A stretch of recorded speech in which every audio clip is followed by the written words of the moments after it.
ఇవాళ మేము బిస్బెల్లాబాత్ అండి. బాగుంటుంది. కందిపప్పు బియ్యం నానబెట్టేసుకోవాలి. కాయగూర ముక్కలు, బీన్స్, వంకాయ, టమోటా, క్యారెట్ ఇవన్నీ వేసేసేయాలి. అందులోనే బియ్యంలోనే ఇవన్నీ కలిపేసి వేసేసేయాలి. Tomato cooker పెట్టేసేయాల.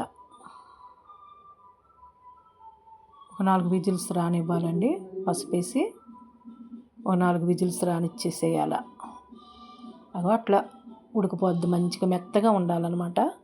ఈ బిస్మిల్లాబాత్కి కాస్త నెయ్యి వేసి పోపు వేసుకోవాలి. కందిపోపులు, ఎండుమిరపకాయలు, కొంచెం జీడిపప్పు, ఉల్లిపాయలు వేసి పోపు వేయాలి. చాలా బాగుంటుందండి తింటే. నెయ్యి వేస్తాం కదా, అది ఒక టేస్టీగా చాలా బాగుంటుంది. తర్వాత కొత్తిమీర, కరివేపాకు వేసేసి అదిగో ఈ బిస్బెల్లాబాత్ వేసేసేయాల.